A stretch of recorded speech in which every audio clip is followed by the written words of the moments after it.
Guitar Players Planet.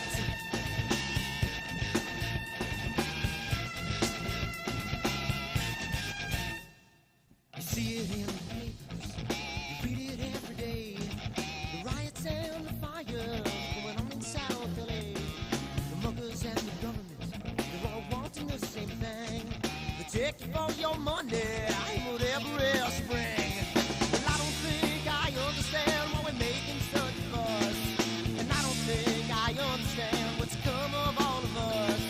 And I don't think I understand why we take this world for granted. I just want to get right back to Guitar Players Planet.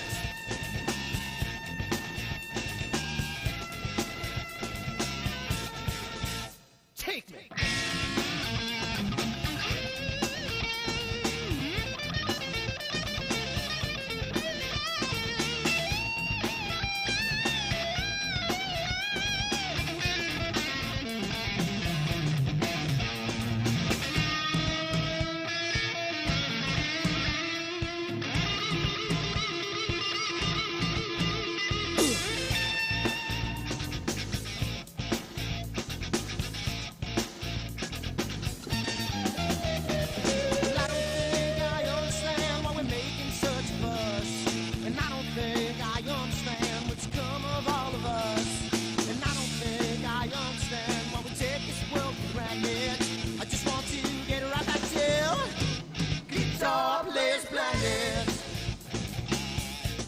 Guitar Players Planet. Guitar Players Planet. Guitar Players Planet. Guitar Players Planet. Guitar Players Planet.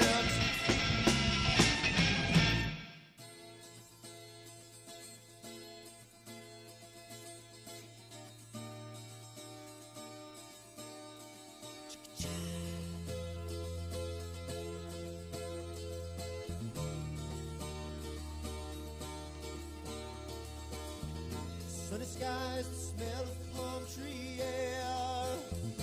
Looking back, I could never feel fair.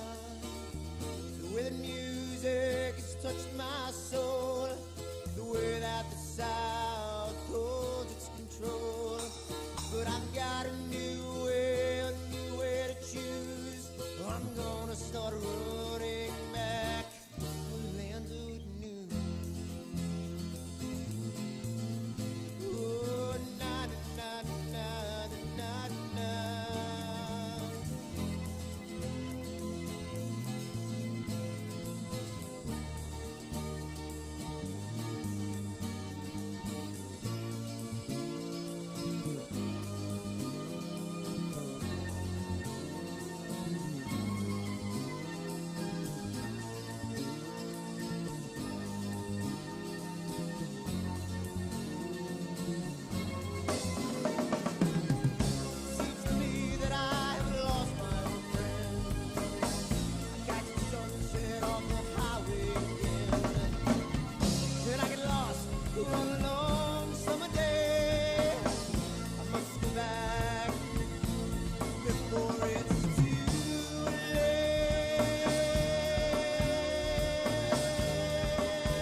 of the lost Lone Ranger.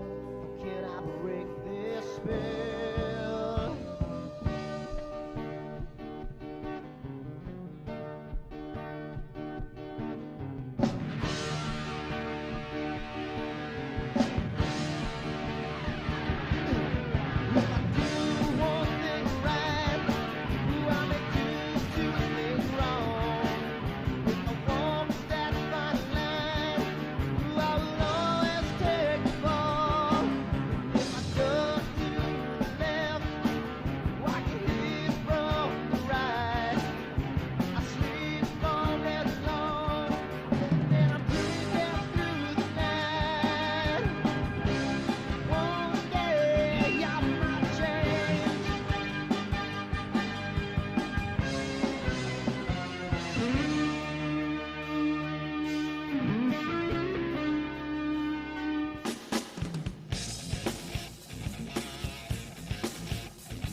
Of course, my audio wasn't working right away. So, good evening, everybody. How's it going? We are here again for another edition of our bi-weekly AstroWorld. And tonight we have the honor of having Peter Proulx from Masters of Pixinsight and IP for AP with us tonight. So welcome, Peter. Welcome to the show. Yes, awesome. Welcome. It's my honor being you guys asked me to come on. You know, I'm just a humble little guy out of Buffalo, New York. Just love astronomy, that's all. Hey. That's what brings us all together is this astronomy, astrophotography, all that kind of stuff. And sooner or later, I'm going to have Warren on because I got 2 out of 3 in now. So yeah, there you go. I got to have Warren come on. I don't know what's you get the trifecta. Yeah, I've been have you ever asked him? I haven't. Oh, Warren.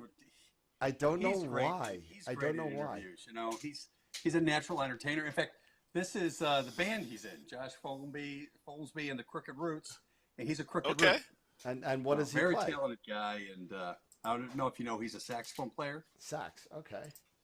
Yeah, and his previous life, he was a songwriter in Nashville. Wow. So, no kidding. Oh, yeah.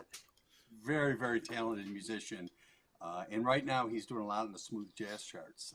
He's got a new album out. And so, yeah, it's just, we've got and then I've, Ron, Sure. Dr. Ron, Dr. he's Ron, yep. got a doctorate in toxicology and really sharp, smart guy. And I'm the business guy. So we got, the artist, the mathematician, and me, the business guy and promoter. So we make a pretty good team. Nice. Awesome. So let me ask you this, Pete. When did you guys make a decision to start this collaboration with Masters of Pixinsight? Okay. Well, it's kind of if I can go back to 2005 and actually talk about our original site, which is IP for AP. Image processing for astrophotography. IP for AP was a collaboration between Warren and I. I'd been involved with astrophotography for a while, but let me tell you, in 2005 and before, you're talking really tiny chips, right? And naturally, Dan and I had a discussion early. The first thing I did was go out and get a 10-inch LX200 and try to image with this little tiny chip. We were told we were making fun of Scott and his first 14-inch scope for first out. Yeah. So I was the hot program for image processing at the time was something called AstroWorld. Out of Italy. I don't know if either one of you have heard of that program before. Yes. I haven't, but Dan has. I'm a little older than Eric, so I remember it a little. Well, that program was the bomb for a while, and I was on a Yahoo group, and Warren was producing these fantastic images, and pre-processing in AstroArt and then post-processing in Photoshop. And we became friends on this Yahoo group. And I had said to him at one point, I said, "Hey, can we? I've got my main job. I own a IT company Okay. for the past 30 years. So I said, hey, I got this way that I can look at your computer, you can look at mine, and maybe you can help me out a little bit." And so we started a friendship that way. And then at that time, Warren was living down in Pennsylvania, Coudersport, near where the Black Cherry Springs State Park. Mm-hmm. It's a dark Yep. sky site. And they had the Black Forest Star Party there every year. And I was heading down, and I had said to Warren, I says, "Hey, you mind if I, swing by your place? I'll come down a day early, and maybe you can sit down and you can teach me some of your techniques. And I gladly pay you for it." So I spent a day with him, spent a few bucks, and he actually was speaking. It was his first speaking engagement at Cherry Springs. So about a week after that, I called him up. I said, "Warren, I think there's a business here." I said, "You really know what the hell you're doing." And so we started to talk about how we would do this. And the next thing I knew, I was down in Coudersport. I had my in business. I used to use this, one of those white flip charts. And so I started sketching his business out, and we could do this and that, and you're going to have to do this. And Warren really took it to heart. And what he did is he started to do scripted tutorials. And the thing we're trying to do is get to the point. All right, not try to do it on the fly. Just very scripted out, high production values. And so we started in 2005, and we started IP for AP, image processing for astrophotography. And we had Photoshop tutorials, Maxim DL, and AstroArt tutorials. So, we've been doing that since we put the site up not shortly after that, and it's evolved over time. Initially, we did downloads, and then we got involved with Pixinsight, and Warren and teamed up with Rogelio Bernal Andreo, RBA, and they worked on our first set of Pixinsight tutorials. And so it kind of grew from there. And over the years, we've updated as much as we can, but Warren really covered quite a bit of it, so there wasn't a whole lot to update over time. And then a few years back, I said, "Hey, why don't we try to put this on, go on the road?" So the first thing we did was we set up a workshop in Buffalo, New York, where I live, and we ended up having 30 people come to town from pretty much the north half of the country, northern half, or the eastern half of the country, rather. And we spent a weekend, and we had a ball, and we showed them a good time. We had chicken wings. We provided 3 screw meals a day for them, and I think we lost our butts on that, but we had a good time. And we said, "Hey, there's something to do, something here." So we started doing these, hosting these across the country. And then last year we also started, we hosted one in Canada, since Ron's from Canada. That's how we got Ron involved. Ron, we brought on board, excellent presenter. And what we found is, again, going through and really thinking about how to do these workshops, we needed somebody there to my job was to book everything, to set everything up, to be there and kind of handle the day-to-day operations of it. And Ron and Warren teamed up because when somebody's teaching, these are live workshops and people are doing work, there's somebody to answer the questions there, to go around the group. And, right. Two heads are better than one when it comes to that. So we were going along and doing this, and we kind of figured out how to make a few dollars doing it. We didn't roll out the red carpet for all the meals. We provided breakfast, and that was about it. But it really, we met a lot of people, made a lot of friends. Warren is heavily involved with the Advanced Imaging Conference. Yeah. So we were going along, and then we had workshops scheduled in San Diego, and these are 3-day events, and Buffalo, New York. We're soon around to Buffalo again. And then COVID hit. Okay? Yeah. And when COVID hit, we had to refund a bunch of money to people. We had to cancel the workshops. And I said to the guys, we could do this online. And again, I'll handle the technology part of it. You guys put together the classes. And, we came together with Masters of Pixinsight to, develop this. We've developed as a year-long program. Okay, so if you start with us with newbies, then next step for newbies, then dialing down the noise, dialing up the detail, putting it all together, masks unmasked. We created this group of workshops that basically is a kind of a 12-month interval, and we plan on repeating it because like our sweet spot is people just starting out in the hobby. You get to a certain point in this hobby where you don't need somebody holding your hand, but sometimes it's very difficult to get off of first base. So our philosophy has always been we're here to teach beginners and intermediates, and we provide a reference that people keep coming back to, and have that out there for folks. So that's how Masters of Pixinsight workshops came about. But originally, Masters of Pixinsight was a URL that I had purchased, in 2019. And the idea for that was originally, there's the beginner Facebook group.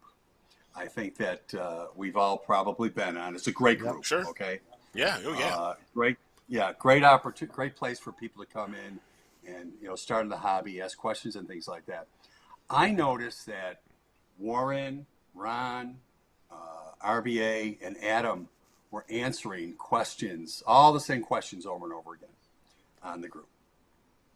And I came up with this site, and I approached everyone, and I said, hey, why don't I'll put up a site, I'll pay for the site and everything like that.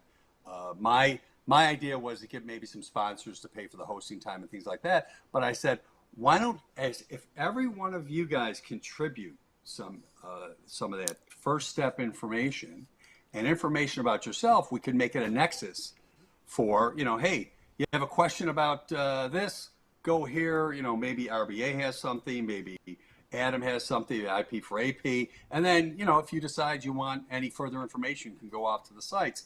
But it was really meant as a place for beginners to come to and answer some of those early questions.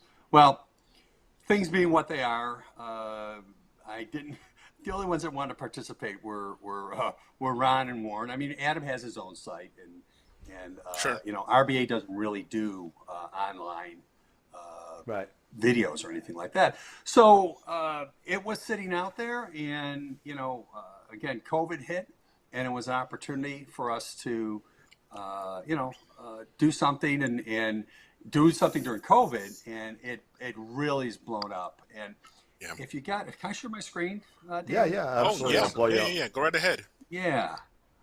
Let me get you guys off the screen. So here,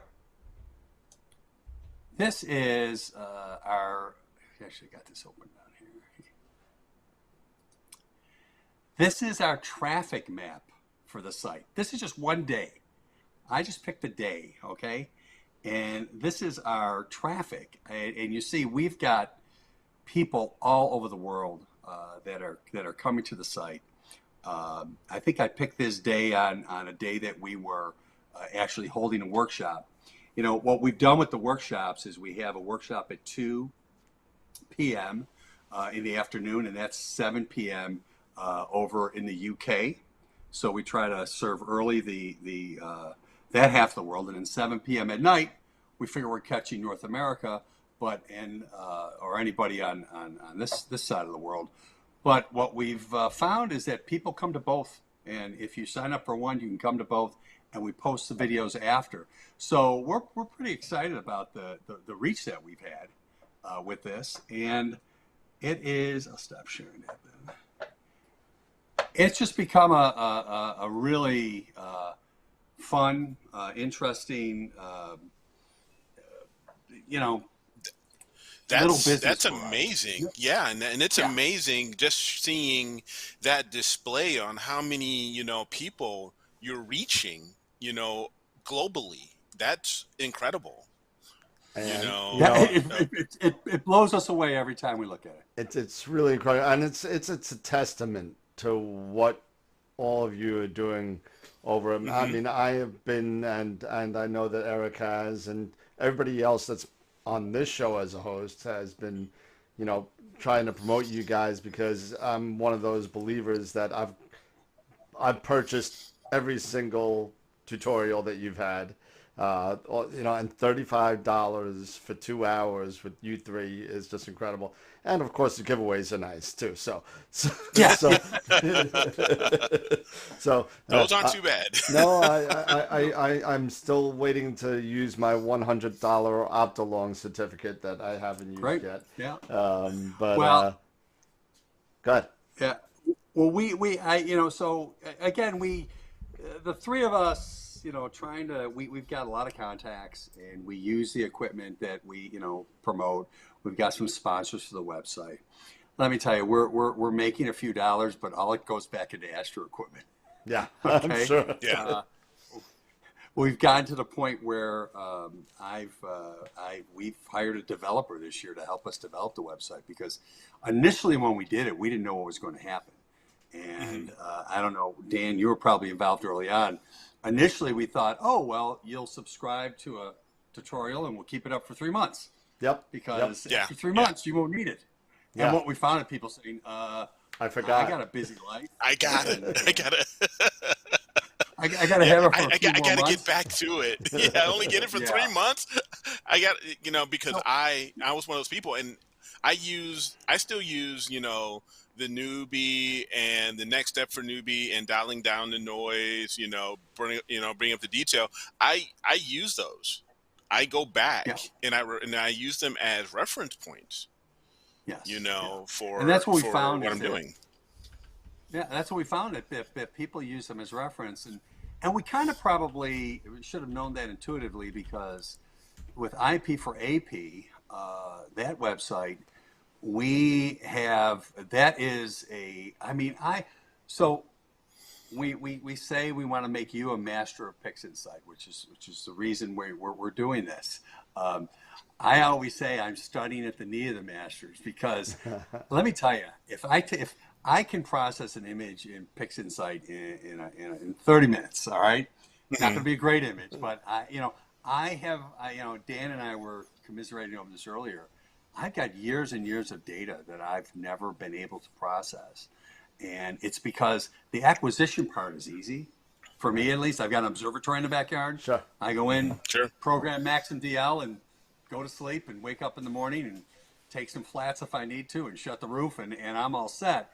But finding the time to process this has been very difficult. But so I've got my shortcuts. I know my way around enough, and it's always funny because I'll share my images with Ron and Warren. I'll get some critiques. I said, guys, I'm not looking for critiques. It's a pretty picture. But Stop being a pixel peeper. Don't. yeah, exactly.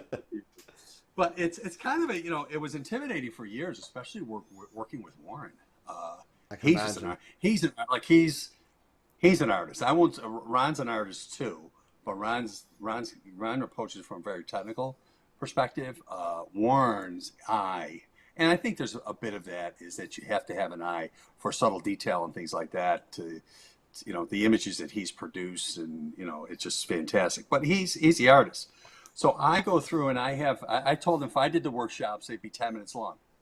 All right, we're done. Yep. Yeah, I say And that's how you do it? We're going to do See you one of next those week. workshops. We're going to charge $3.50 for it. It's going to be all in 10 minutes. All right. Nice. And you know what? And I do part of what I do a lot of times is I will get online with.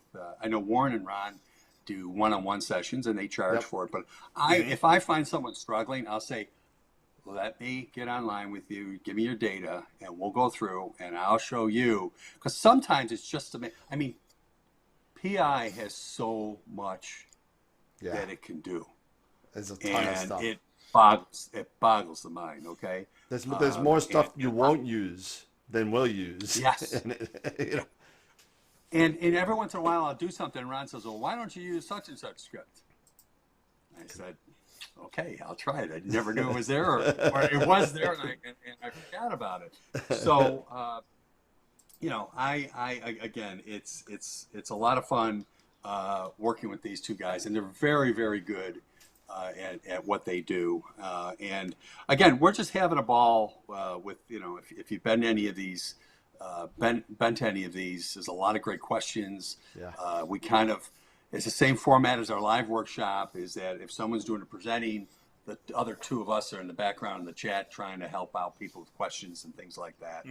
And we've had a lot of people come to every single one of our workshops. And one of the things we're trying to do now is one of the benefits of, so if you've been to any of our workshops, as we go through and redo the series, you're going to have the benefit of seeing the new videos. Yeah. So if things change, you know, so we're not, you know, the thing is, we're not trying to get every dime out of everybody, and we realize you've made an investment, so we're trying to figure out some ways to, you know, give back. We have our quick tips that we're starting to do on a quarterly basis, which will be basically a free 1 hour workshop. We're discussing right now actually putting additional data sets online for people. Okay. So share, like I said, I've got years of data to share some data sets and maybe include those in the different workshops that we have. So if you're already subscribed to narrowband, but you haven't got a lot of good narrowband data, we're going to try to put some narrowband data up there for folks too. Please, because you know, Portal 9 skies are just horrible on Long Island. So. Do something with narrowband. Come on. I live actually up I live close to Lake Ontario. Okay. But I like consider maybe Bortle 5 or 6 skies, and I live in the middle of the country. And once in a while, I can see the Milky Way. I was out the other night, and I'm looking up, and I'm saying, "Damn, I don't think I could see the Little Dipper. I don't think I could see all the stars of the Little Dipper." And that, it never was that way, you know. And you know, thank God for the, you know, for astrophotography, because I think visually it'd be terrible, you know, from where I live. Well, I mean, you know, from my house, I'm lucky. There's a huge difference on Long Island between the South Shore and the North Shore.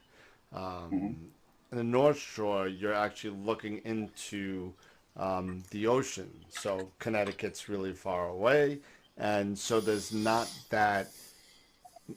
less light pollution looking north, obviously. So I could get 4 Little Dipper stars on a good night. From the South Shore, looking over the island, I could only get 3. So visually. So I mean, it's just horrible. And I keep on telling everybody, I get made fun of by all the guys on the show having the ultimate worst skies out of anybody on the show. So that's why I've been relegated really to narrowband for the most part. And you know what, I have a friend, Mike from Long Island, who does RGB imaging. And he's got 2 APODs doing RGB from the backyard in Long Island. So I'm getting some tips from him and trying to circumnavigate the light issues on Long Island. Right. Yeah, you know, I think the first time I went to a dark sky site, which was Cherry Springs, I couldn't believe what I could get in a minute as opposed to 5 minutes back home. I can't wait. And it's just like, oh, you almost want to. I have a good friend. I don't know if you guys are familiar with Alan Friedman. I know the name. I know the name. Yeah, I've heard of the name. He's a solar. He's a solar imager, and also a lot of planetary. I think I've got a Saturn progression of his back here. He lives in Buffalo. He lives right in the heart of the city. And he's relegated himself to planetary and solar. And those are bright objects, and Sure. he gave up on the deep sky a long time ago. I have a nice solar telescope, but boy, you know what? It's just I have solar seems like it would be easy. It's not. Okay, No. It's not as easy as you think it would be. No, it's Okay, you have to have really great optics and steady skies for that, and then planetary too. While it's interesting, it takes a lot to get a good planetary image. Yeah. Saturn and Jupiter, and, And things that's like something that. we talk about a lot on the show. Between there's a select few out there, really awesome planetary imagers like Damian Peach, amongst others, Right. that are out there. But the reason why there's so little planetary people out there, it's not easy. It's not easy. I swear. I mean, I don't have a lot of experience like a lot of other people doing planetary, but the experience that I've had in planetary, I find DSO is so much easier to do Yeah. than planetary is. I'm like, this thing is Yeah. I gotta take video. What do you mean? What do you mean I gotta take video? Right. And it's not just that. It's the video. It's the the focal atmospheric length, disturbance. the whole You thing, know, you have yeah. to deal with. Because when I first started, attempting, planetary, and I gave up. I said I'm done. Yeah. I mean, I went back and put on my my 0.63 reducer, and I started doing DSOs with my 8SE. Because Right. planetary was just so difficult. I have decided I'm going to go back and try it again. Yeah. But it's not easy. It's not an easy one, but when you can get it, it's awesome. Also, It so is awesome. Yeah. of course, in the chat box, as we're going through in the chat box, we got Tarek, of course, who is a planetary imager, decided to chime in. Yeah. And Tarek is one of our constant watchers from the UAE. And he planetary is easier, believe me. And that's what he said. So, Oh, yeah. so Oh, yeah. and if you followed Tarek on Facebook, he's on Facebook quite a bit, posting his images. He does come out with some awesome planetary pics, but he's in a Bortle 2 sky somewhere in the UAE. So very stable, very stable. So, Yes. and I think I'm blowing his. I know he's not Bortle 2, but you get the idea. The stableness of the skies in the UAE is nothing compared to the cruddy smog of New York City. Yes. So, Well, I think I told you guys earlier. For 5 years, I had a distribution company in Dubai, and Right. I never saw one star in the sky there. I never really got outside the city at night, and that just talk about light pollution. But yeah, I imagine there's some places out there that are pretty dark.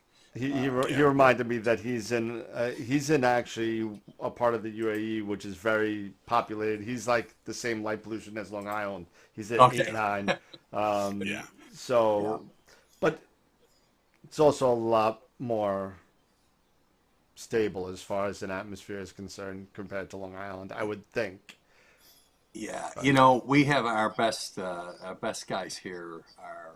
We get some of those really cold winter nights if it's not too much upper air disturbance. We just and what I love about it is that I can start imaging at 5 o'clock in the afternoon and go to 6 o'clock. Yeah. The next Exactly. In the winter, which is great. Oh yeah. Best. That's what you look forward to.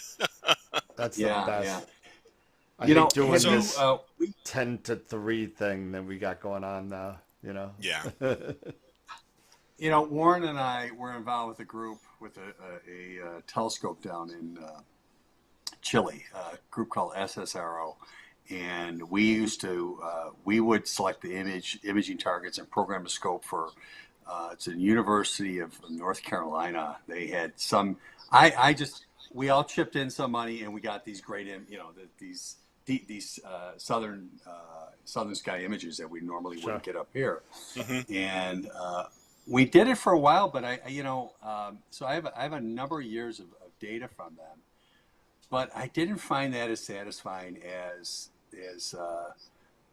my own image, the data that I got with my telescope. It just, and I had nothing to do with, we kind of had a selection process, but at the end of the day, I feel much more impressed. And I've got a pretty modest setup. Most of the stuff that What do I you bought have? is, I have an RCX, a 10-inch RCX 400 and a 65 millimeter Astrotech EDQ astrograph, and I can show you a picture if you want.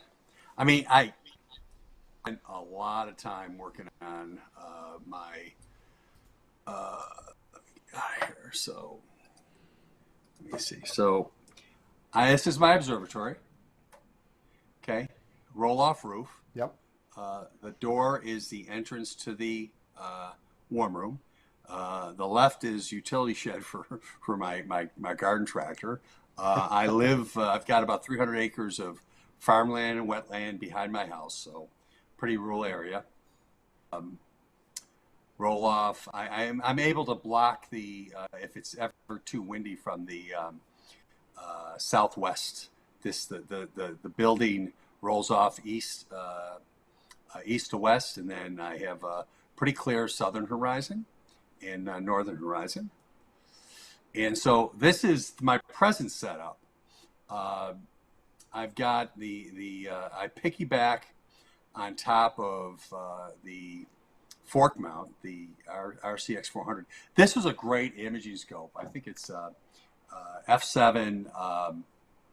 It is got a very flat field. It's something Meade had put out as an imaging scope. It's got a carbon fiber tube. Got a lot of neat bells and whistles, built-in dew heater on the front corrector plate, and the mirror is fixed, and the corrector plate moves in and out for focus and collimation, and everything can be done electronically. Wow. I've added a lot to this to make a decent imaging scope. I've got a temp compensating Crayford type focuser. I've got a rotator on this, and then I've got a real piece of magic, which is an active optics unit from Starlight Express. Nice. That let me tell you, this scope, Meade fork mounts are pretty difficult to guide for any length of time.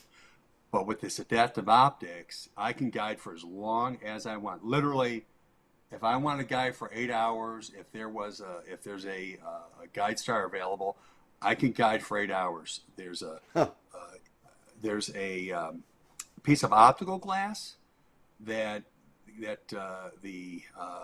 all the light from the scope goes through before it hits the CCD sensor, and it can adjust the up to half a degree, and so it keeps on correcting in the X and Y axis, and then you set to say, well, if it's 35% out of the middle portion of the optical glass axis, start bumping the mount to correct for it and get me back to that 50-50 in each direction. And this is the only way I could do to do a long image narrowband photography with it. I used to switch the QSI camera between the 10-inch and the EDQ up here, the Astrotech. During COVID, I got a one-shot color camera, and I tour wheel in it. I use Optolong L Extreme. I've got a UVI filter and UVIR filter in there. I've got an S2 filter in there, because the L Extreme will only give me HA and O3.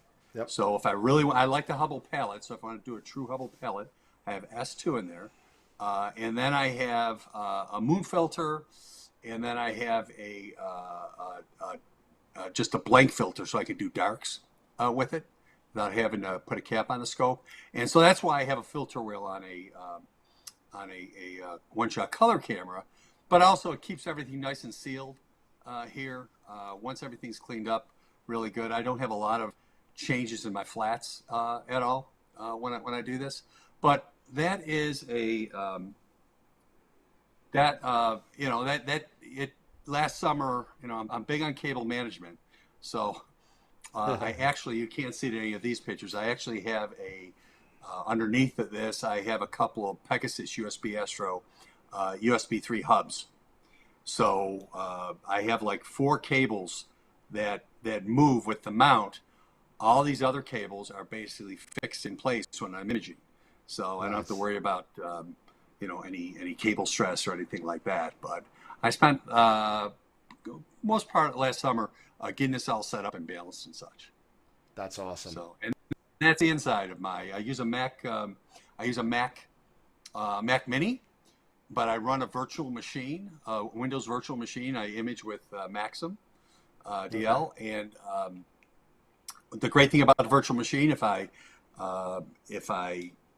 make a driver change and something screws up, I can go back to a snapshot. I can actually image with both cameras running 2 instances of Maxim.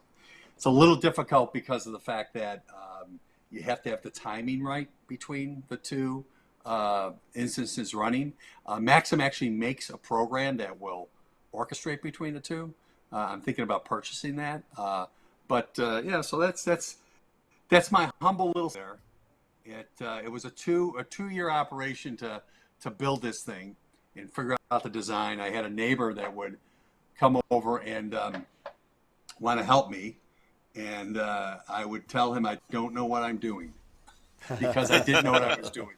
I was literally designing it on the fly, and it's worked out pretty well.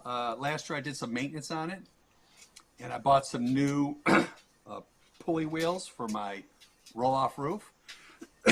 And they don't make them the same as they did 20 years ago when I put this up. Nice. And during the middle of the night, I was closing the roof, and one of the new pulleys just popped apart.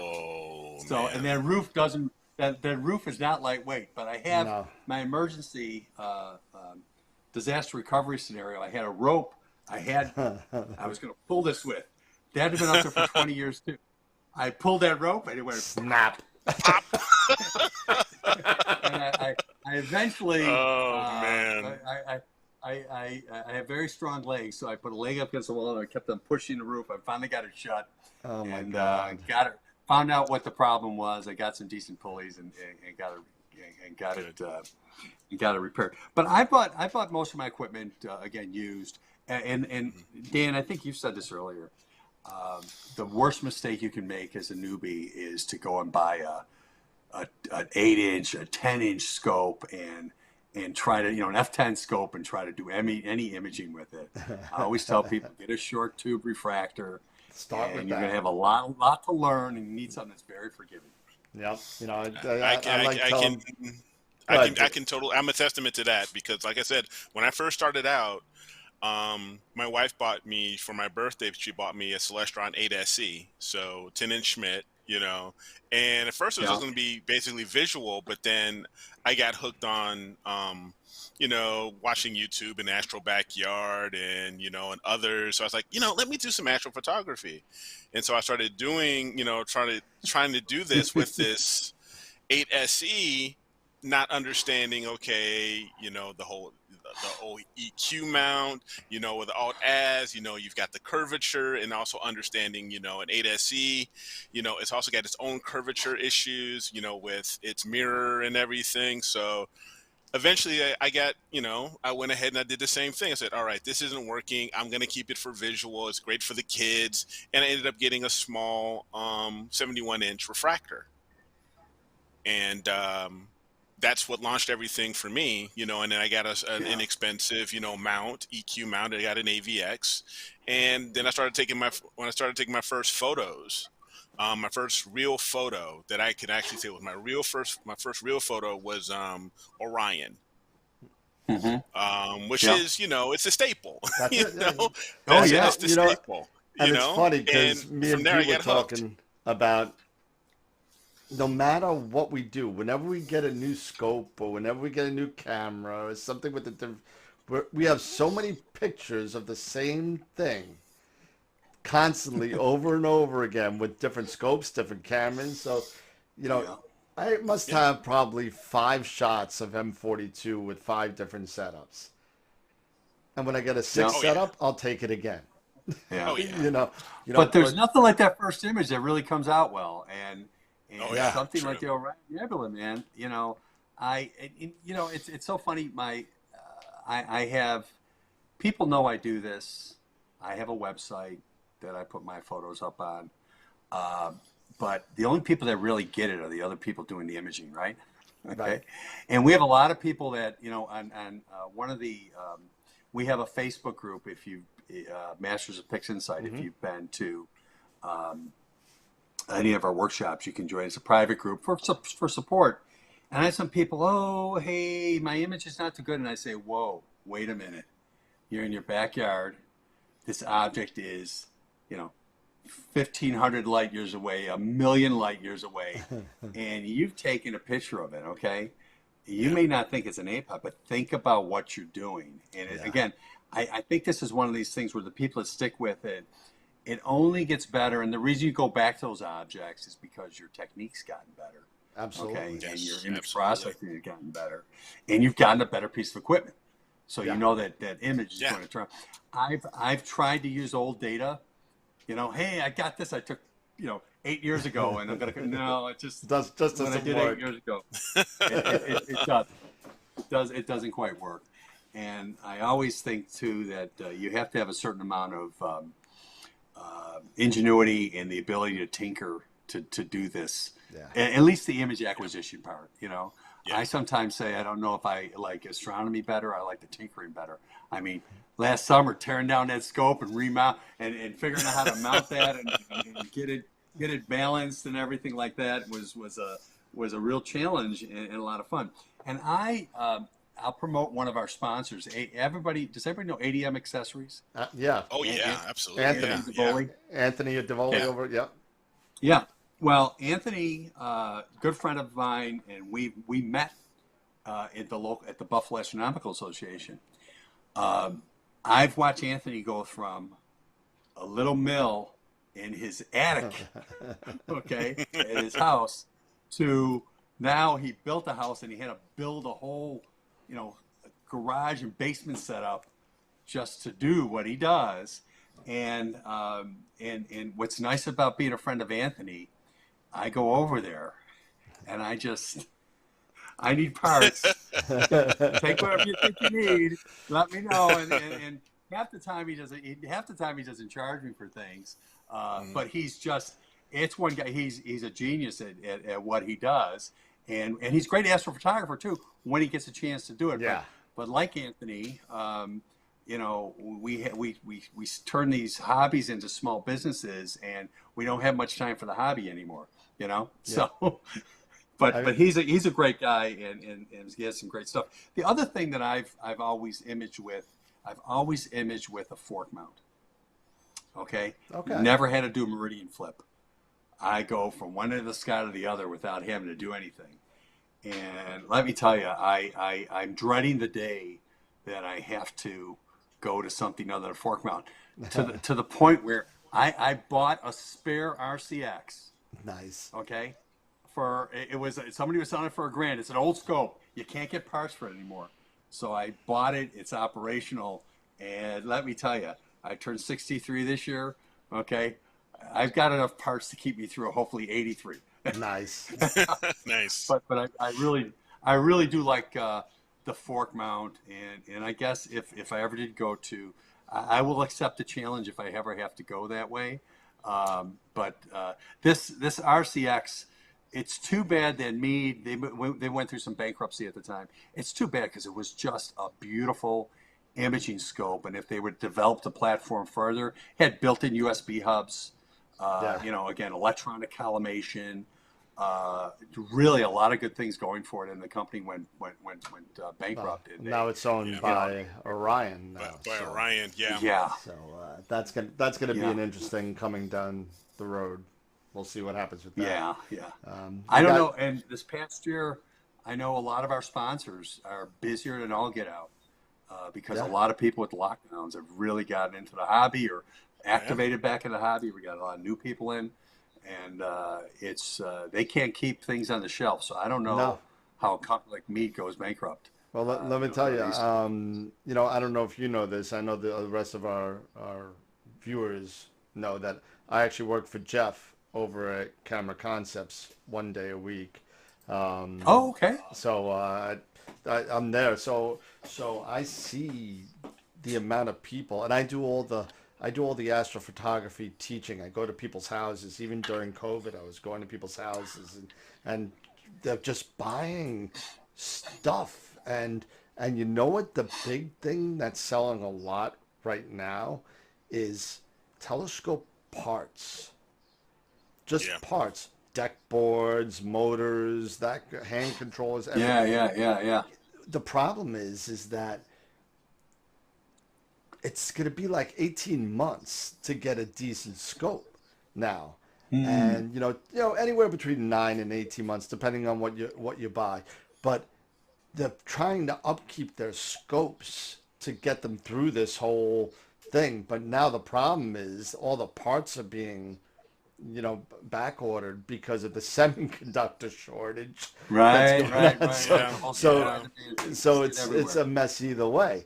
But I'll tell you a little Anthony DeVoli's story. I know Anthony pretty well. I deal with him being in New York, and just like you. I mean, you're obviously a lot closer to him than I am. But so I'm like, Anthony, it's Dan. What's going on? And he's like, listen, I know you sell this thing. I don't know if you know this thing called the Lisa. And it was the ADM Lisa, and don't ask me what it stands for, but I do know he named it after his wife. His wife, yeah. Yeah. So basically, what it was basically a holder for a barrel CCD or CMOS camera with a camera lens attached to it on a dovetail and a manual rotator where you can kind of rotate it. It's pretty cool. So I have it. And he's like, Dan, I don't have it, but I'm sure I could scrounge parts around here to put one together for you. I said, well, how long? I'm going away. Can you get it to me? He's like, where are you going? I'm like, I'm going to be in North Carolina, in Charlotte, on a vacation. I'm going down there, and I'm actually going to the North Carolina group that's actually in South Carolina over the border, but they call it North Carolina. Don't get that. But he's like, give me the address where you're going to be. Write down the address, pay him. He mails it to the hotel, so I have it with all the Yeah. bolts and screws and Allen keys and everything that I need to. Got some really cool Yeah. shots with it. I had a 200 millimeter prime lens, slapped it all together, went to I think it was a 22.0 on the SQM Sky. And Really? yeah, and it was just awesome. I got a nice shot of the North American, and it was Nice. pretty cool. Nice, So Anthony, He's a man. He's a good guy. Yeah, he's He's man. just a great. Yeah. Hey, you guys We mind have if a I, question for you really quick. Okay. Yeah. It was from Chris. He was asking, with you having a fork, are you limited, or aren't you limited around the pole? No. No? Because the actual, at least my setup, I can still swing right through Yep. the center of it. So, and in fact, I was doing some imaging in Cepheus. In fact, now I've got let me share my screen again here. Yeah, switch it on over. This is that's something that I took that with that new QHY setup, but this I took with the QHY camera, and this is a dark nebula with a Bach globule in it, but in any case, and this is just the scope was Cepheus is pretty much as due north as you can get this time of year. And I image this for 15 hours. Wow. So yeah, no, you don't. You just have to make sure that your camera can swing through the pole, and if you have it on a wedge, Yep. basically you point it at the North Star, and you should be able to rotate in either direction, and the North Star is going to say in the middle of your field of view. There. So yeah, so you can. There's really not a problem as long as you have swing through with your equipment on the fork, and I can, even with all that stuff attached to the back of my setup, I can image quite well. Apparently Chris says his image train was apparently really long in the back, and so he didn't have that ability to get through the fork like that. Yeah, I think, again, this is quite an image train back here, right? And I can go down and this will swing straight through. It's not that it planned it that way. Maybe Meade planned it that way. And these fork arms, I think I've had an LX200 in the past. And I think these fork arms are a little bit longer than the LX200. Yeah, that was my first real scope, the LX200. Oh yeah. LX200 GPS, and I think to Eric's point, where he started out with the 8SC, which is probably, I mean, for a starter scope, probably one of the main sellers when people start to get really interested in it, and they buy that 8-inch single fork mount, because you got an 8-inch scope, you got a single fork, and it's good for visual for the most part. You could do minor astrophotography with it, but I mean, you're not gonna. I mean, it's fine for you can do it's fine for planetary. You can do it's fine for planetary and lunar and stuff like that. But yeah, for deep sky, it's these are some images I've taken with that scope. Yep. Nice. Let me see. Do you have a particular favorite type of object? Because I believe Ron at one point told us when we were talking with him, he likes to image globular clusters. Yep. And do you have a particular type that you like more than another? Yeah, I love galaxies, and I love the deeper sky stuff. I love narrowband because the fact that you have that many more nights of imaging, right? When you're imaging narrowband, I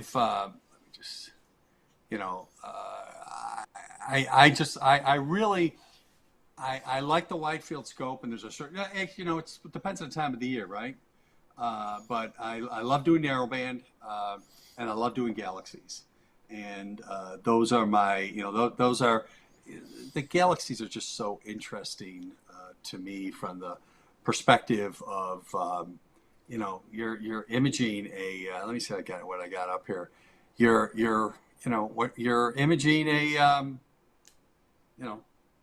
something of millions of miles away with billions of stars, and I always say, I wonder who's taking my picture tonight. Exactly. Yeah, exactly. It just really. Let me see if I got. You got Tarek that just asked that Andromeda pic you just had. The question is, what telescope and camera, please? Okay. The Andromeda was the 65-inch, 65 millimeter astrograph. These are with the 10-inch Meade, little small galaxies. In fact, the difference in image scale is this is my QHY camera. The North American Nebula is with the 65. 65, yeah. In the wall, that's the size the wall would be with the 10-inch. And I do So on the left is the 65 80Q astrograph. On the right is the image scale with the 10-inch RCX. Wow. Okay. I've got there are. Yeah, you know, in the moon's always a great object image, right? Put an HA filter on there and go to town. But yeah, so and again, I have a ton of data that I really haven't processed. If I go in here, actually, it's not on. It's I have them on my where I have them. I have them on a backup drive here, and if I go to my backup drive, I have just. I go by name. This is all data, and then I have it by year too. But I've just got tons and tons and tons of data. 2,000 images, 2012, 13, 14, 15, 16. So I've just got years of data here. Now, you know, some years are better than others, right? So, yeah. You know, but hey, do you guys mind? I don't know how much time if I just maybe promote what we're doing with them. Oh yeah, go for it. Well, this is, again, if you're familiar with IP4AP.com, this is where we started. And what's great about this site here is that we have what we call our foundation series, and these are all short tutorials. Typically, they're no longer than 10 minutes, but they basically up in a workflow to start from, you know, primer on the interface, and then we go through batch preprocessing, and then, you know, automatic background extractor, color calibration, deconvolution, and we have a 3-part series here that if you were to go through this series, you could produce an image if you want. We've had this up hosted on Adobe's platform, and this is going away. Our host is going away on September 26th. So what we've decided to do is we're going to fold IP4AP into our Masters of Pixinsight site, which is our site that we do our workshops on. And in fact, this actually happened today. We ported over. It's a new look, a new feel. We've made it easier to navigate with what we call, you can get to any one of the series from any of the here. We have our parts 1, 2, and 3 series. And then we have what we call our reloaded series. And reloaded series are a bunch of updated tutorials. And we've kind of have them in a workflow here. So let's say you want to work on noise reduction. You hit noise reduction.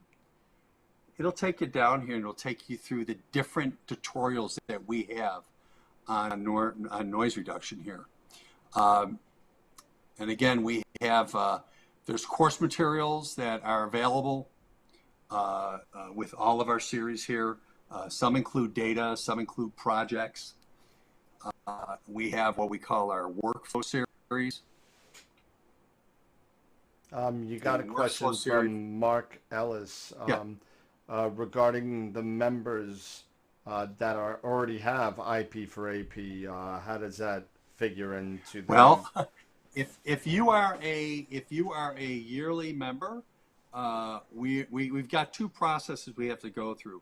If you're a yearly member, we're going to bring your membership over here, and we will actually start doing this next week for our yearly members. If you're a monthly member, what you'll simply have to do is when your membership runs out, just come here and resubscribe through this site.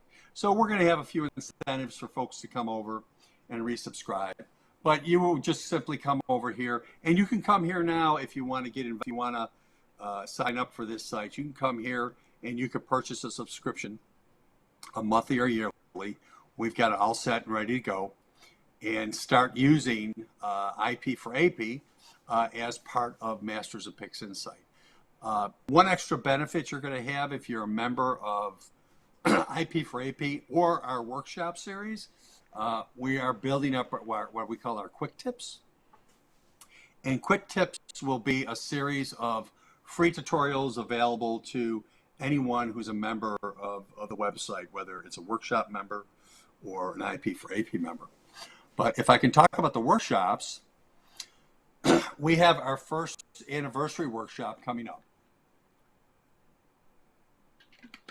We're calling it Pixinsight for Newbies Reloaded. This will be renamed. Again, I mentioned that we'll be doing our entire newbie series and intermediate series over again. We're going to start just calling, we're going to call them out by the date. So this will become Newbies, Pixinsight for Newbies 2021. But you can register for this, and it's a live workshop. We're going to have, we've got over $3,000 worth of prizes that we're giving away. Giving away 2 QHY cameras. We're giving $100 certificates for opto-long filters. We are giving away a copy of the Sky. We have also some other great prizes from our sponsors. Ron and Warren will actually be giving away a 1-hour one-on-one. So for $35, you don't have to be here for the drawing. Even if you can't make it, these are all recorded for later playback and for reference. So, if you want to go to, again, mastersofpixinsight.com, from the home page, you can click on our workshops page, and you can buy the coming workshop or any of our older recorded workshops here. And our newbie series, if you're new to Pixinsight, this is the series that we're starting to repeat right now. Yeah, and that's the Pixinsight 17th, right? Yes, 17th Thursday. But the series consists of, again, you can buy the pre-recorded ones if you'd like. But sometimes I think people like the interaction of the live workshop.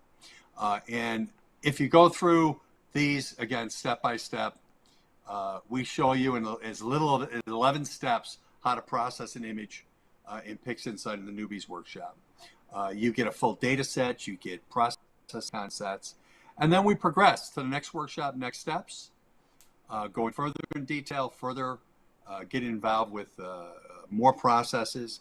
Then we go into a workshop on noise, and we build on the previous workshop, and then dialing up the detail, and then mask on mask, and those 5 comprise our newbie series. And then if you come up top here, and we're updating the website right now, we have our intermediate series, putting it all together, advanced integration techniques, working with narrowband data, mosaics, and other special techniques. Ask Us Anything, which was a workshop that was really dug into DBE, because that's what everyone was having trouble with. So people submitted their topics, and we covered them in that workshop. And then we had our last 2 workshops, which is our Cosmic Canvas workshop. This was an opportunity to see Warren in the Cosmic Canvas 1 workshop work through an LRGB processing of an image from start to finish. It wasn't rehearsed. He didn't process the image prior to this, and you got to see the choices he made as he went through and did it in a 2-hour period. And then last month, we had Ron do the same thing with one-shot color processing. So we've got some really great feedback. We typically have about 150 people that attend these. And once you attend a workshop, you have access to the recordings of that workshop. Let me go down to Pixinsight for Newbies. You have access to the downloads for the workshop. And also, we do our 7 p.m. British summertime, which is for our European users. This workshop was broken down to 3 parts. You have access to that, and you also have access to the workshop that was done in Eastern Daylight Time. And we will add the new workshop series that we're doing on the 17th will be also on this page. So you have access to a lot of information here. We're, again, working with a developer right now to maybe organize this a little bit better, and we've started to do some of that right now. But again, on the 17th, 7 p.m. and BST, and again at 7 p.m. EDT, we will have our, actually this needs to be updated here. That's the wrong workshop. No. This is not Cosmic Canvas 2. This is our Pixinsight Reloaded workshop. So I'll have to make that. I'm glad I looked at that, guys. No one's mentioned that to me yet. But we'd love to see you come along. Again, if you're interested in our IP for AP tutorials, you can subscribe to them through this same page. We have one final site that I want to mention is our Easy Pixinsight. Okay? This is for real newbies. What we do here is this is a totally free site. The only thing you have to do is log in and set up a username on this site. We do one-shot color processing, and we give you the data and the icon sets to produce this image. We go through DSLR processing, and again, we give you the data sets and the process icons and show you how to process this image. And then we do monochrome LRGB processing. And we have a few tutorials on here on weighted batch pre-processing. There's a 5-part series here that we'll be soon updating. But if you're, again, if you're at all interested, you know, again, we do this, a lot of this for the love of the hobby. And this is a site that is totally free, sponsored by our, by Cloudbreak Optics, who's our, what we call our supernova sponsor. And come here, and if you're looking for some data to process, you don't have to lay out a cent. Just come here to easypixinsight.com, and we've got lots of great information for you. And again, if you're interested, we have a workshop coming up on Tuesday, August 17th.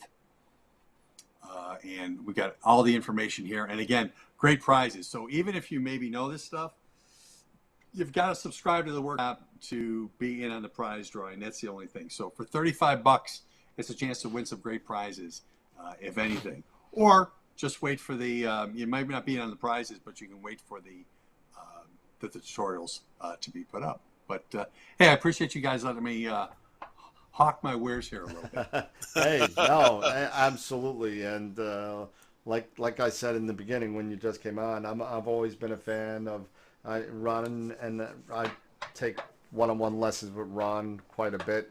And the whole Masters of Pixinsight since you started. And even, you know, I had some background with Pixinsight when you first started last year. Yeah. But I said, you know what? I'm going to go, and I'm going to go to the newbies thing anyway, not only to support the program, because I think the program, it's huge. I think it's huge, and it's going to get people into the hobby and not, hopefully, be not as frustrated with certain programs as I'm sure we all have been. And maybe push people, get the bumps out of the road and all that kind of stuff, and get them more comfortable with the program. But I always go into this, and no matter what I do, whether it's a one-on-one with Ron, the $35 2-hour session, or anywhere else, I always learn something that I didn't know, you know, or maybe I forgot, and then I remembered that, oh yeah, I used to do that. Why don't I do that anymore? Right. You know, so it's really good for even experienced users as a refresher to kind of get back to the roots of what Pixinsight can do for you. You know, unless you're doing this unless you're doing this every day, you forget things, okay? And in our hobby, you may, you know, how many times is a month or two gone by we haven't been able to image? You know? Yeah. And unless you've got time to work, you know, I always am more, I'll work on something new I image, right? Rather than, you know, going back to data a lot of times. But that's why we found that, it's a reference. It's a great reference. And initially we thought, well, if you went through newbies and you went the next step to newbies, you wouldn't need newbies. You'd learn all that. It's pretty simple stuff. But we find, you know, people, they want it as a reference. And, you know, we quickly turned around and said, hey, you know what?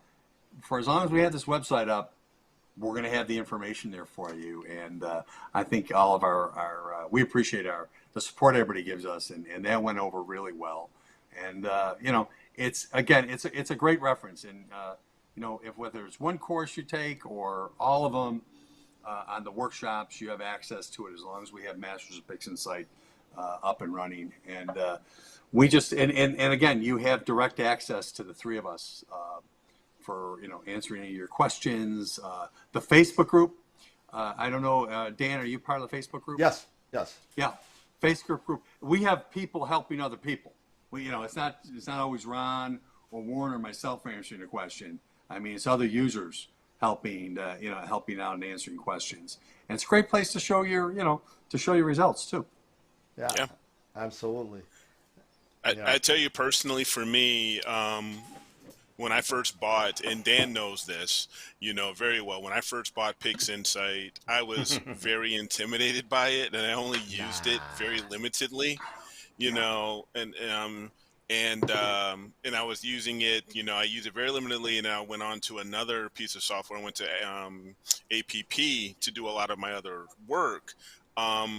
But ever since I started getting involved with the classes, and especially the newbies and the next step for newbies and the noise reduction and the detail ones, that whole stigma of the learning curve and Pixinsight is so difficult, and this, that, and all of that, it all went away.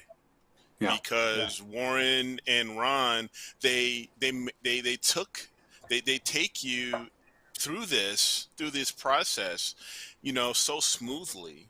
And you're like, for me, it was like, what was I so worried about? It's not that bad. Especially when you have teachers like Warren and Ron that help you through this. It's a great tool. It's a great resource. There are a lot of in there. We talk about it too. There's a lot of other great resources out there too, and we all, when RBA put his book out, we all bought his book. Okay, when Adam put his site up, I bought a subscription to his site. I want to see. Everyone has a different way of teaching. Some like one over the other, and then we have Warren has a book, and Warren, you have people out there that the book was a godsend from the standpoint of they learn better by reading something, right? And I love to have the electronic version of the book. Get it right here. Okay, we're all showing our books. I'm going to show you. I've got RBA's book. I got Warren's book there. Okay. I've got the digital. I've got the digital of RBA's book. There you I also go. got the Art of War. I don't know how this figures into anything. Yeah. I don't know how that figures in, but I've got this here for some reason. Okay. Well, that's a great book, but this is better. Dungeons and Dragons. At the end of the day, we're a bunch of nerds. Only Dan. Hey, listen. The thing about it, I've got some autographed Warren books, which was really nice because he's called me out a few times on it. But I also got, this is Warren's latest his CD. album. His album. Yeah, okay. and I've got a signed copy from him. He's my Nice. brother from another mother, but he's just tremendous. Musician. And my son actually has a recording studio, and Warren's band came to Buffalo to record, and they just I spent a day with them. I was just like blown away. This, and just the guy's the guy just got a big brain, that Warren Keller. Mm-hmm.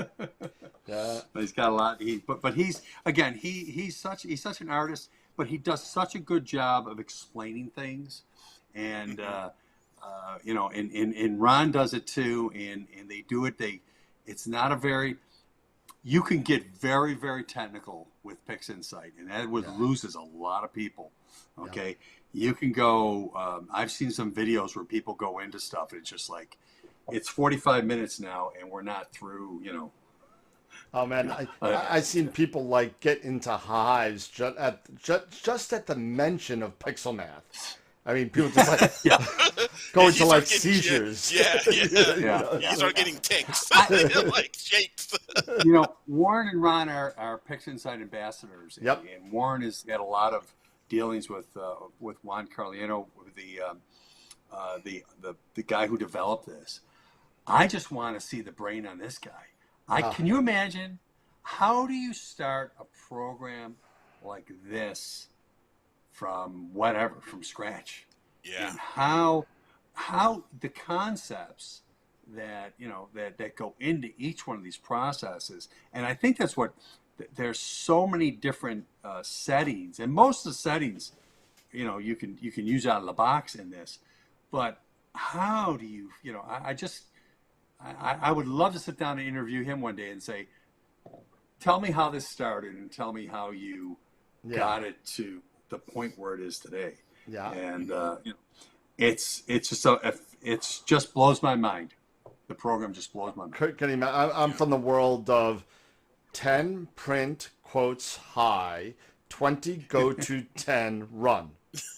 Yeah, that's it. I just have a screen full of highs, and that's it. Yeah, I mean, even with any of these programs that people come up with, going from Pixinsight to SGP, who aren't even astrophotographers, they're just programmers that wanted to make an astrophotography program.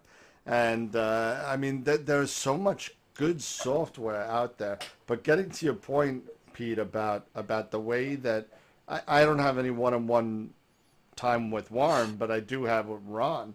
But I've been to many of the 2-hour tutorials, and there's nothing worse than having a teacher that can't teach and not relate. What people learn by repetition, people learn by hearing things over and over and doing it and stuff like that. And Warren, yourself, and Ron have a way about them that they teach you at your pace. Whether that be super fast or you want to kick it back and do it really slow, and they both do it really well. So take advantage. If you're just getting into Pixinsight, get into the newbies on next week, and I'm telling you, you won't be disappointed. I appreciate that. Yeah, I appreciate that. Absolutely. Okay. Yeah. So one thing I do want to tell you, and something that we didn't, you spoke many times regarding Cherry Springs, and yes, I don't know if you know this, but either the last weekend in August or the first weekend in September, myself, Eric, and a couple of other people are going down to Cherry Springs for the first unofficial, unsanctioned AstroWorld Star Party in Cherry Springs. So we're gonna be there. Yeah, I mean that's just it's not a far drive for me down to Collegeport. There you go. So it's gonna be either the last weekend in August or the first weekend in September. Hopefully, one of those weekends have decent viewing, decent skies. Because if it's less than one day, neither one of us are making the drive, because he's doing double the drive I am. He's driving 11 hours. I'm only driving about 6. So it's got to be more than one day, and it's going to be like it's going to be like a 2-day before call if we're going to do it. But we have about 10 people that are going to be going down there. So terrific. Yeah, so it's going to be interesting. So. Send me the info on the date. You could check it out. I'll send you the link to the website, because we have our own website now. Great, Eric. How would you come through Buffalo? Or would you come through Buffalo? I way down? don't. I'm not 100% sure. No, I you have to wouldn't take come double through check. Buffalo. I'm not sure. You would go down. I'd have to double check. Probably a little southeast of Buffalo. I know some people. I'm thinking Detroit. They come through. Yeah, a lot of people come through Canada to get around the lake. I know that we. That's interesting. Yeah, but Chicago, you would go straight down. So. But well, maybe I'll join you guys. Yeah, come on. That'd be interesting. Be cool. I can use some time away. I actually do have a C8 and a German equatorial mount that I can bring along, and I don't think I do any photography, but I would sure do some visual. That place is awesome. I've been going there for 20 years. I haven't been there in about 5, because Okay. The last 2 years obviously have been just dreadful, and Right. every time there was a star party, it was like, unless if you went there the whole week, which Right. a lot of people do. A lot of people will go there Monday and stay there till the following Monday, right through the star party, Yeah. even though the star party is only usually on that new moon weekend. And I can't get that time off work. I just can't do it, So it's bad enough I don't want to break up my vacation. I take just personal days. I'll take my days off and a personal day in between to get the Yeah. weekend. Yeah.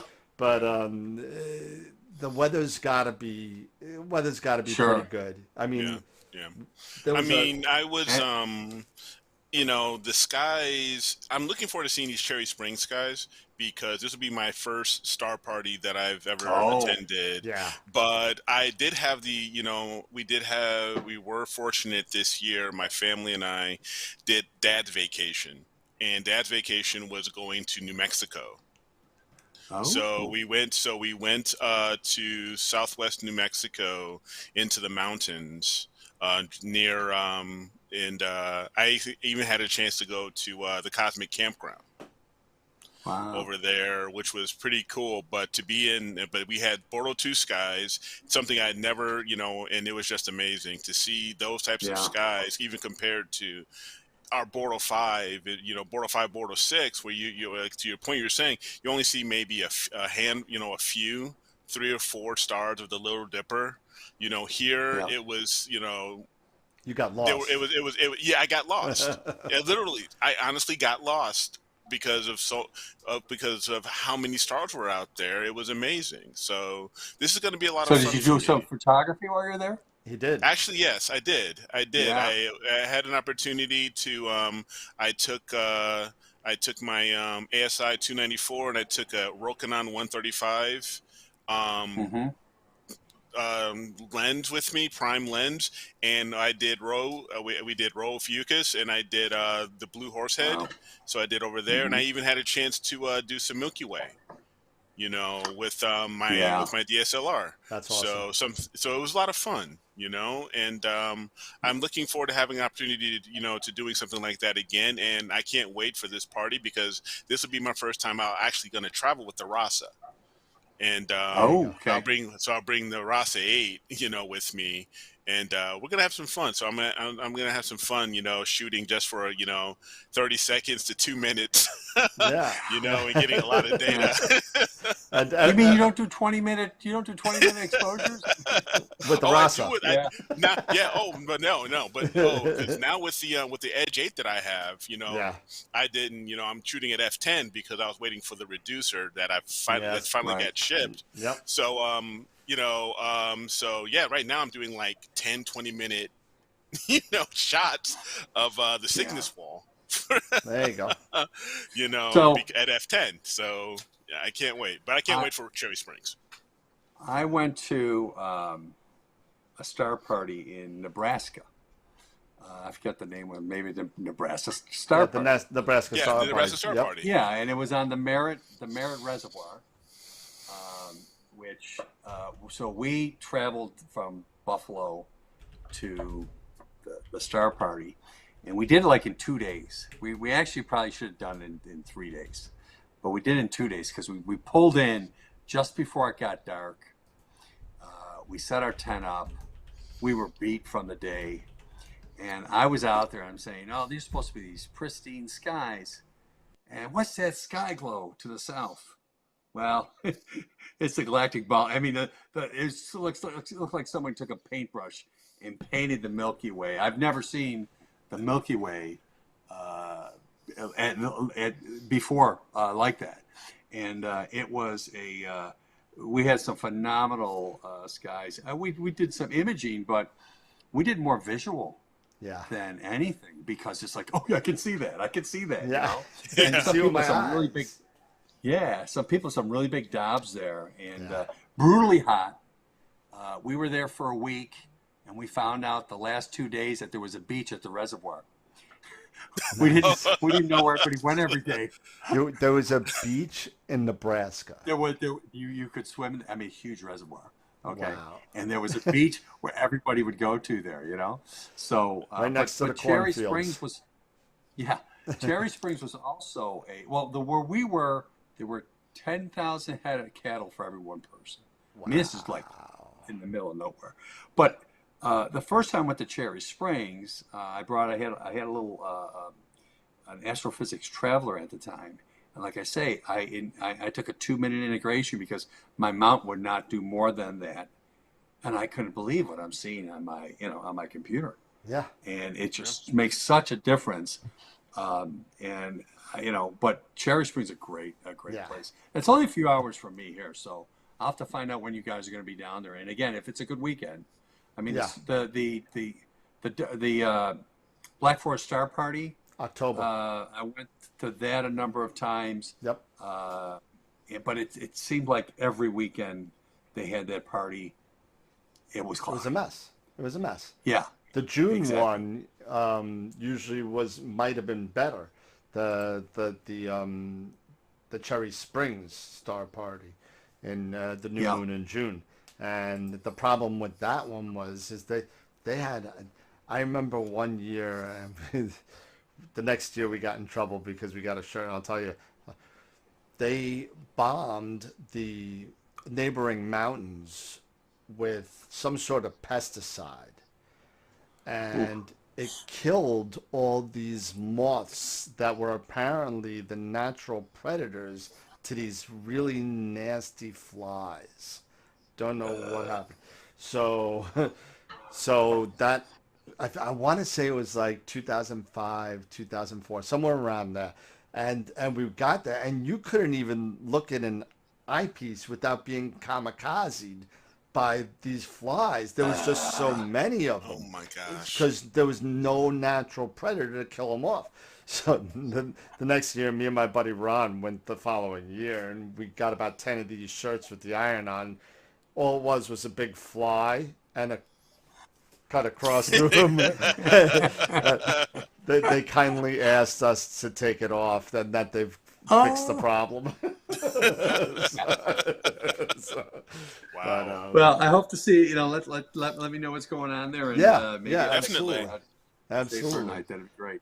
Yeah, so hey, it's about an hour and a half, and I don't want to take up all your time, but thank you so much, Pete, for coming was on. fun. Yeah, Thank you. we like to keep it light. We like to keep it, hanging in there. But listen, IP for AP Masters of Pixinsight is a great resource. Definitely check them out if you haven't checked them out yet, and especially this week with the Newbies Reloaded series starting on the 17th. Definitely go check it out. $35, 2 hours with some of the best in the business on Pixinsight. You can't beat it. So definitely check it out. Well, I appreciate you let me get on here and talk about it. And Eric, great meeting you online. And, As well. Thank you. I do tune in when I have a chance, and I remember. And Absolutely. But this is great what you guys are doing here. It's always great to chat. Appreciate it. Thank you so much. Thank you. All right. But, Thanks, guys. all Good right, night, Pete. everybody. Take care. Thank you care. so much. Yeah. Bye-bye. All right. Let me just get... Where is Dan Eric? I don't have a Dan Eric look. What? I know I have one. I just never use it because it's usually more than us two. Right. Dan Eric. Oh my goodness. Especially, nowadays, we've got Tegan, we've got, I know. Scott, and so many others, part of the team now. It's pretty awesome. We keep growing the team. I got it. There we go. There we go. There you Found go. Awesome. Well, thanks again to Pete, Yeah. for coming on and spending time with us. Really appreciate it. Absolutely. Pete, I first met Pete about a year and a half ago, and one of the people that I watch around now, Jessica Winky, we call her Winky, it's Winky, I think, but she actually hosted a astrophotography kind of Zoom meeting before COVID, and Pete just happened to be in that meeting, and we were just all hanging out and talking about astrophotography and that kind of stuff. And Jesse, I knew from I guess from Neef, I think. Tarek is asking, is it Peter? Peter. I think it's Peter. I called him Pete. I know. I apologize. Yeah, But, Peter. but listen, you know, I mean, check it out. It's really cool. Yeah. But oh, But this was a great show. by the way, I don't know if you noticed Yeah. the shirt.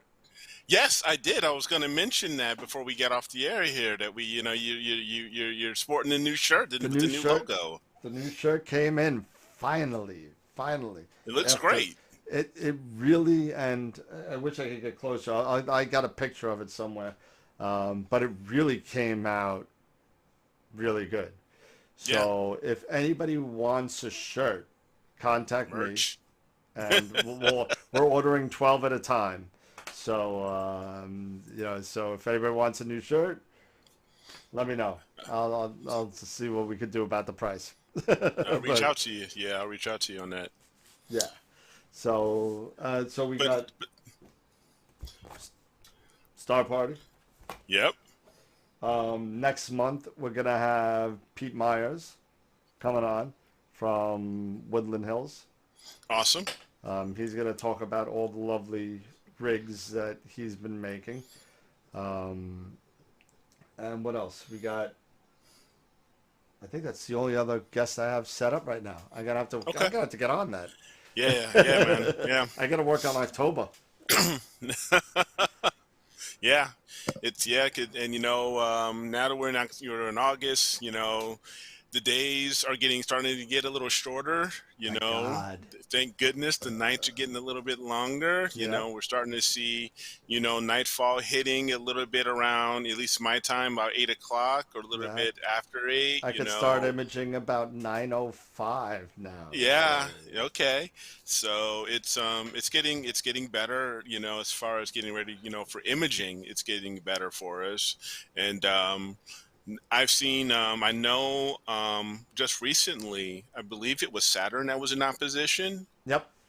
You know, so I saw some really good planetary images, you know, from folks that put out there in either AstroBin and then and on Facebook. There's some people have put out some really cool images of Sure. of that. So it's been really nice. So, but yeah, it's but I just can't wait. Finally getting a reducer, so you don't have to worry about it. So I know, you can go ahead and, you know, the order I have with you can take care of it. Don't worry about it. Cancel it. You know, all that good stuff. But it's all good. And I even got the for the Lepus, I got the piece for the add-on for the Lepus. So now I have a Lepus reducer, and I've got the add-on that came in for the for it. So now I have 0.62 and I have 0.7, you know, nice. coming. So it's good. Nice. That's gonna be good. Yeah, So, get rid of that F10 stuff. Yeah, exactly. Exactly. And according to Clear, you know, is it Clear Outside? We're getting past, once we get past this rain, maybe over to today, or actually tomorrow, we'll get past a lot of the rain, and hopefully it looks like Friday, Saturday, and Sunday we're gonna have some clear skies. Nice. So I'll hopefully I'm either going to use the Lepus or I'll use the Edge HD reducer, and we'll check it out. Yeah, and I'll be checking it out, you know, Nice. so it'll be pretty cool. Yeah, You know, I can do shorter images. Like, Thank yes, God. I can get down to 5 minutes, or, you know, between 3 to 5 minutes. Freedom. Exactly, man. So Done. it's going to be cool. And then I saw, and I don't know if this is necessarily true, but I thought I saw on Agena, and even with on Batter's website, Beta Planetarium, they brought out new versions of their F2 high-speed filters. Yeah, I haven't seen that yet. I believe, and it's like, if you take a look, it's like they're even giving out the band pass. Okay. You know, so I was looking at a Gina, and it was like they were giving you with either an option of 6.5 Okay. or even down to, I think, or the lower was I think either 3.5 or 4.5 Yeah, I don't know how low you down to could go F2. at F2. Yeah, and if I go to Gina here, I can tell you it was pretty cool that when this was coming out. Let's go F2.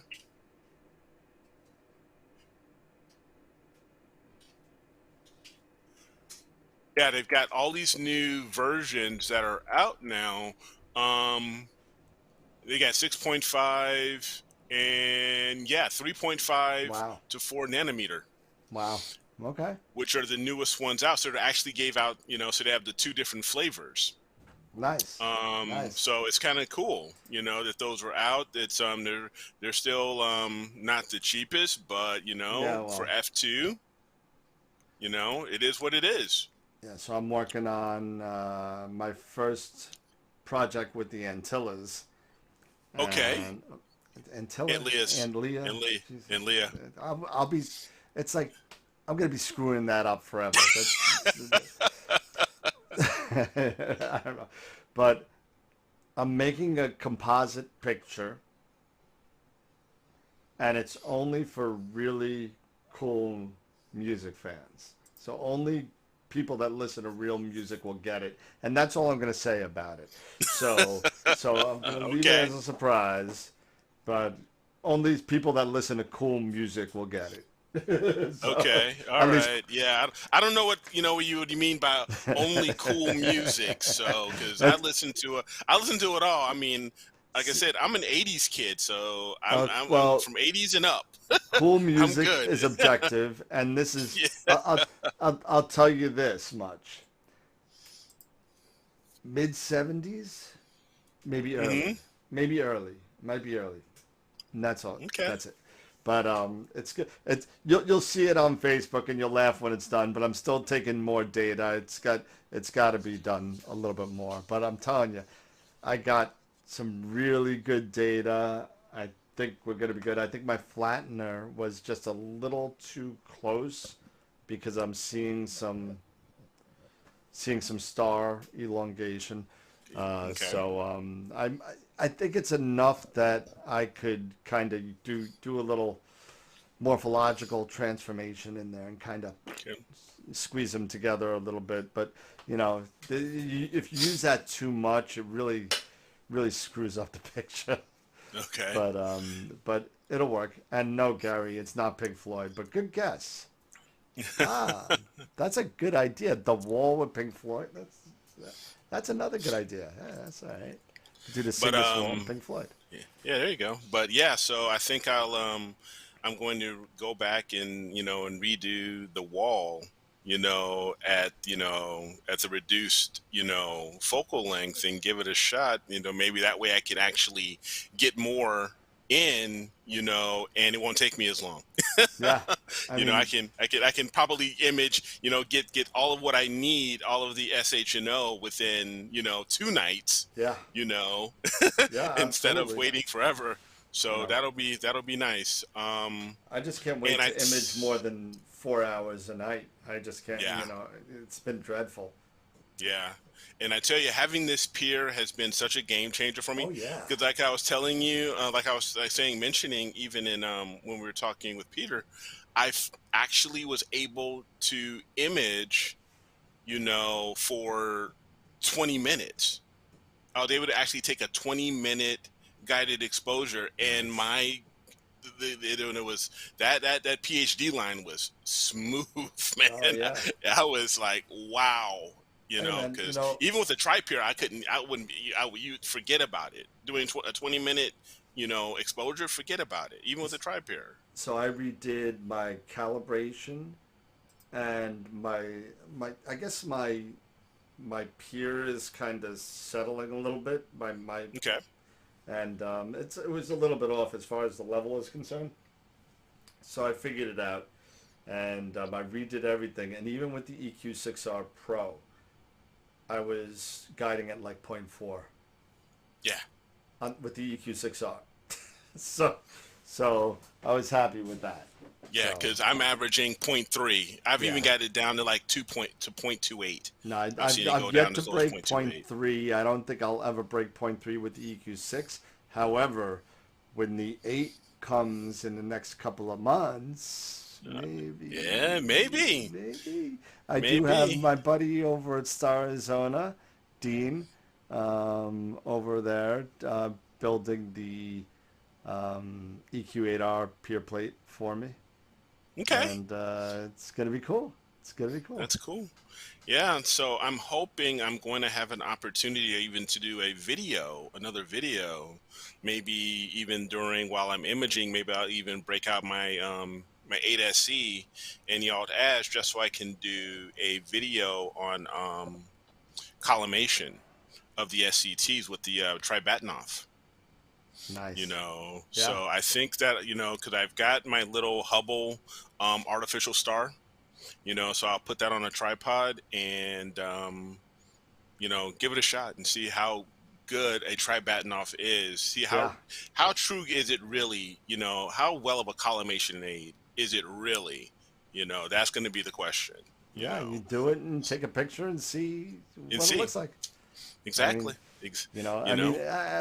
For a what, $35-40 investment, Yeah. I'm sure it probably gets you okay, but I think you're gonna find a better solution either using either sharp cap and a camera or just doing a star test or something like that. I don't know. I And I who don't have any knows? experience with it. I know you've had it for a while. Yeah, I've had it for a Um, little bit, and I used it with the Edge 8, and it seemed to do a decent job. But I only Good. did a minor tweak here or there because you had already collimated it, Correct. So I just tested it, and I was the hair off maybe during from shipping, so I just did a little tweak, and then it was fine. But no, this is where something I'm gonna use the the the orange 8-inch Schmidt to check out to see because I know it's probably a bit more out of collimation, so it could be a good test to see. Yeah. So, Uh, give it a shot, see if I can do Gary it. asked me if I hypertuned the EQ6. No, I did not. This is out of the box and a year old. So, I mean, it's been fine. Although I did hypertune the Atlas, which is still in the box, untested yet. But I'm telling you, I did a swing test on that, and the whole Hmm. thing almost flipped over because it was just. It was, Oh, yeah, I had to kind of hold it. I was like, I wasn't expecting it. And, because I only had I had the 7 pound weight. I didn't have a lot on it. I didn't have a scope right. on it. I was just doing a swing test to see how lubricated it was. And Yeah, let yeah, me yeah. tell you, this thing probably went a good 15-20 seconds going back and forth. Going back and forth. Yeah. Wow, So that's it's like a good. pendulum. It was beautiful. So I'm just hoping that the gears are still there, and Hmm. but I'm sure Deep Space Products did a fine job. I can't wait to test that out. I haven't Yeah, had a they did chance a to. great job with my. I was really surprised with my AVX when they did it when they auto tuned my AVX because my AVX and you've heard about the Celestrons and how they They stick, stay there. They stay they there. just stay there. You're like, It's that's like not my supposed to happen. God, no,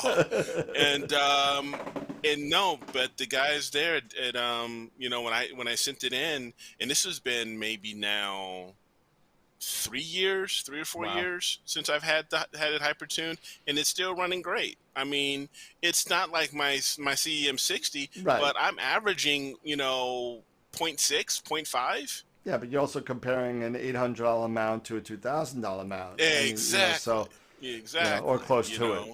But Yeah, yeah, yeah. So and it does great with my if I don't weigh down the Rasa with much, I just have a guide scope and the camera, on the mhm, Rasa. I don't add anything extra to it. It works just fine. It works great for my EAA whenever I want to do EAA. So sure. it's all good. Yeah, Gary was asking or saying that the EQ6Rs are inherently tight out of the box.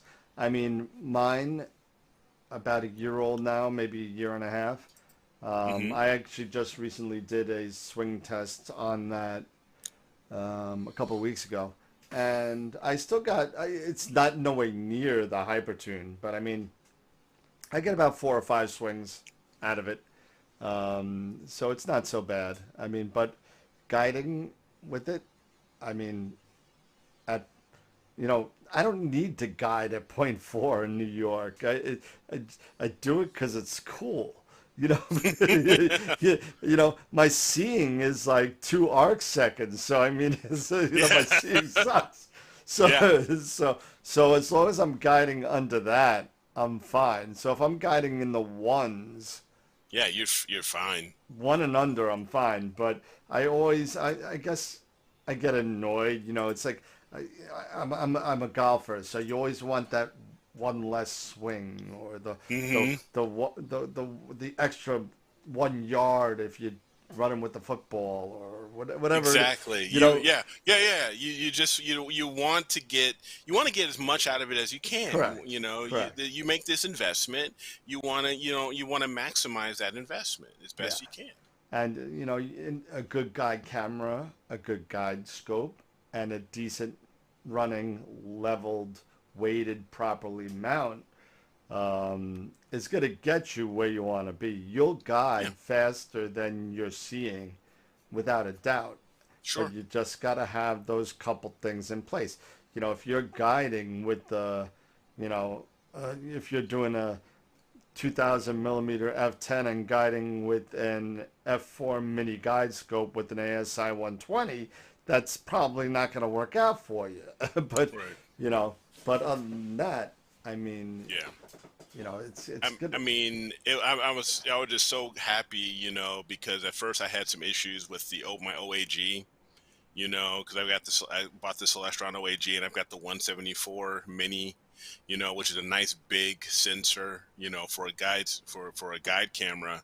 But I just had to go back to school again and remember, hey, the back focus has Yep. to be the same Yep. as all it is on the camera. Yeah. So Yep. I had to make some adjustments and get another adapter, to get to that 105 millimeter, Sure.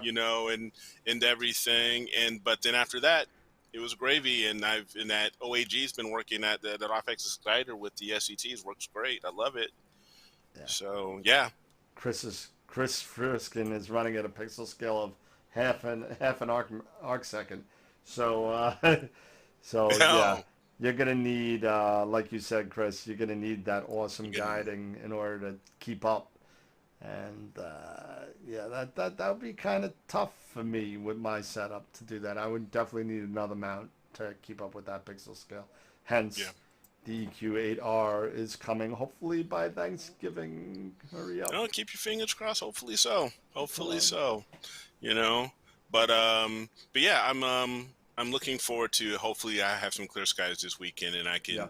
enjoy it a little bit, get out here for a little while, and hopefully I'll have a break in the humidity, because man, this humidity, I dreadful. mean, you can cut it. I mean, Oh. I can cut it with a knife. It's so thick. I had to wring my shirt out. My dog on his walks, literally like every single shaded part, he just Hmm. goes there and lays down until I say, "Come on, let's go." And then he gets up and we keep on walking. And Yeah. he just it's so bad. It's so Yeah. bad. But Well, all right, man. yeah, it's almost 11 o'clock. It's about that time. It Yep. was a great show. Yeah, Again, I yeah, want to and thank Peter for joining, man. It was absolutely, awesome. absolutely. Peter, thank you so much. Good luck. I'll see you on the 17th. Hopefully, I could be there for that one. I already paid for it. If not, I'll see it on the replay. But definitely check it out. Pixinsight for newbies. Reloaded. Yep. Gonna have some Metallica in the background. Enter Sandman or something. Yeah, Reloaded, man. Black Album. Come on, man. There you go.